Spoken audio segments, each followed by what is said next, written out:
अगर केंद्र सरकार द्वारा कल बढ़ाए गए कोटे को छोड़ भी दें तो कल तक 378 मीट्रिक टन दिल्ली सरकार का कोटा था।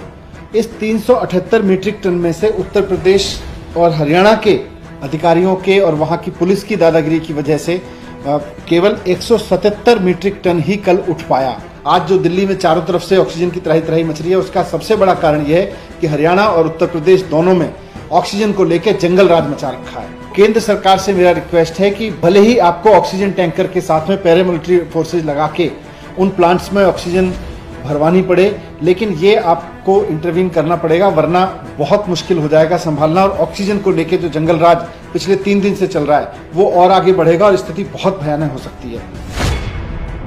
ऑक्सीजन को लेकर दिल्ली में भी, और मैं जहां तक रिपोर्ट मिल रही है सोशल मीडिया पे भी मिल रहा है, देश के भी बहुत हिस्सों में अभी अफरा तफरी का माहौल है।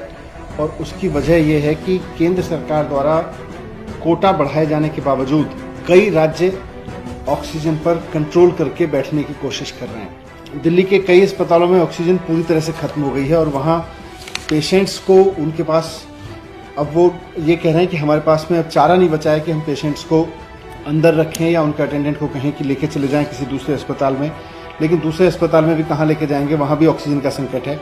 सवाल ये है कि जब कल बहुत अच्छे से केंद्र सरकार ने अलोकेशन बढ़ा दिया दिल्ली का, बाकी राज्यों के भी अलोकेशन तय कर दिए, और जब देश में यही नियम लागू है कि केंद्र सरकार तय करेगी कि किस राज्य को कितनी ऑक्सीजन मिलनी है, तो फिर कुछ राज्य, और मैं नाम लेके स्पेसिफिक बोलूं तो हरियाणा और उत्तर प्रदेश की सरकारें इस तरह का व्यवहार क्यों कर रही हैं जैसे कि हरियाणा और दिल्ली और उत्तर प्रदेश का आपस में झगड़ा है।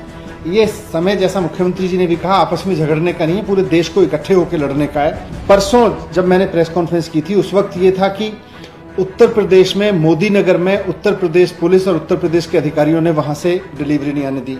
कल उत्तर प्रदेश से सुचारू सिस्टम चला तो हरियाणा के अधिकारी वहां के प्लांट्स में जाके बैठ गए, उन्होंने वहां से नहीं जाने दी।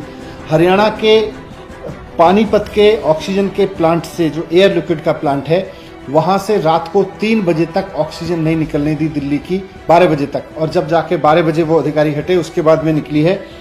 अगर केंद्र सरकार द्वारा कल बढ़ाए गए कोटे को छोड़ भी दें तो कल तक 378 मीट्रिक टन दिल्ली सरकार का कोटा था। इस 378 मीट्रिक टन में से उत्तर प्रदेश और हरियाणा के अधिकारियों के और वहां की पुलिस की दादागिरी की वजह से केवल 177 मीट्रिक टन ही कल उठ पाया। आज जो दिल्ली में चारों तरफ से ऑक्सीजन की तराही तराही मच रही है, उसका सबसे बड़ा कारण यह है कि हरियाणा और उत्तर प्रदेश दोनों में ऑक्सीजन को लेकर जंगल राज मचा रखा है। हमारे टैंकर्स बाहर खड़े हुए हैं, उनको अंदर नहीं जाने दिया जा रहा है। केवल हरियाणा के प्लांट में हरियाणा के टैंकर्स को अंदर जाने दिया जा रहा है।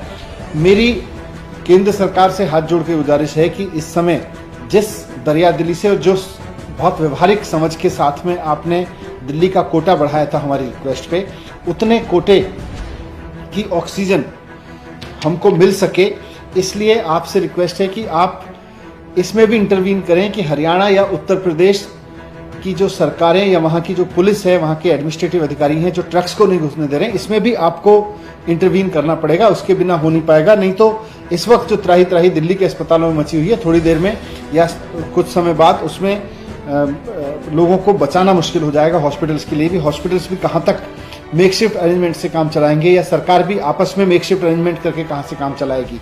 अब क्योंकि पुलिस वहाँ की इस्तेमाल हो रही है दूसरे दिल्ली को ऑक्सीजन रोकने में, तो केंद्र सरकार से मेरा रिक्वेस्ट है कि भले ही आपको ऑक्सीजन टैंकर के साथ में पैरामिलिट्री फोर्सेज लगा के उन प्लांट्स में ऑक्सीजन भरवानी पड़े, लेकिन ये आपको इंटरवीन करना पड़ेगा, वरना बहुत मुश्किल हो जाएगा संभालना। और ऑक्सीजन को लेकर जो जंगल राज पिछले 3 दिन से चल रहा है वो और आगे बढ़ेगा और स्थिति बहुत भयानक हो सकती है।